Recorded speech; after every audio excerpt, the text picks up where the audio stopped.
Hello friends, welcome back to my channel art of cooking. आज আমি বানাতে যাচ্ছি এঁচোড়ের একটা খুব সুন্দর সবজি। তো দেখো, প্রথমে এঁচোড়গুলোকে আমি বড় বড় করে কেটে রেখে নিয়েছি। এবার আমি সেদ্ধ করতে চাপিয়ে দিব। এই দেখো, সেদ্ধ হয়েও গেছে। এদিকে তেল গরম হয়ে গেছে, এতে দিয়ে দিব শুকনো লঙ্কার গোটা জিরে।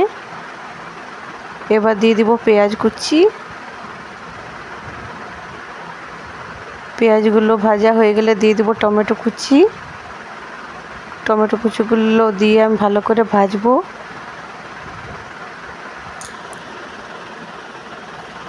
এরপর দিয়ে দিব আমি আদা রসুনের পেস্ট।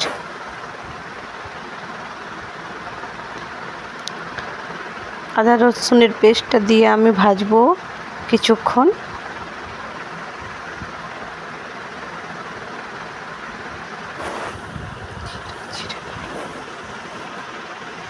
এরপর দিয়ে দিব জিরে গুঁড়ো,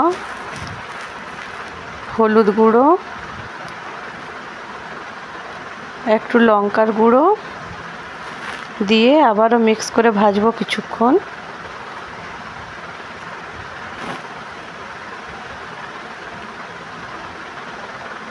টমেটোগুলো গলে গেছে। এই দেখো, মশলাটার থেকে তেল বেরিয়ে এসেছে। এবার আমি এতে দিয়ে দিব একটু চিনি আর আন্দাজ মতো নুন দিয়ে আমি মিক্স করে দেব মশলাটার সাথে ভালো করে।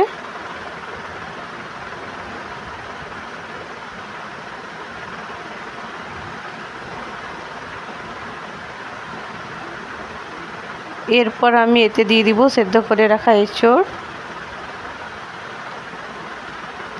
দিয়ে ভালো করে মিক্স করে ভাজবো আমি কিছুক্ষণ।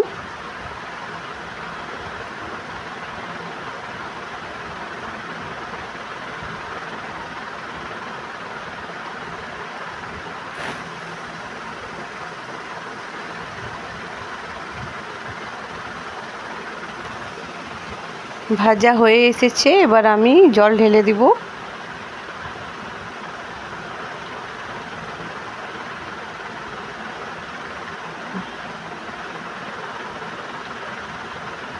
জল ঢেলে এবার আমি একটু ঢাকা দিয়ে কিছুক্ষণের জন্য ফুটতে দিব। এই দেখো, হয়ে গেছে। এবার এটাতে আমি একটু গরম মশলা গুঁড়ো দিয়ে দিব।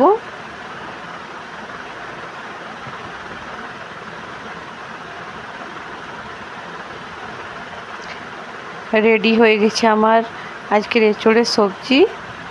দেখতে দেখো কত সুন্দর হয়েছে, খেতেও খুব টেস্টি হয়েছিল। আজকের রেসিপিটা তোমাদের কেমন লেগেছে জানাবে। ভালো লাগলে লাইক, শেয়ার এন্ড কমেন্ট করবে। দেখা হবে পরের ভিডিওতে। টাটা।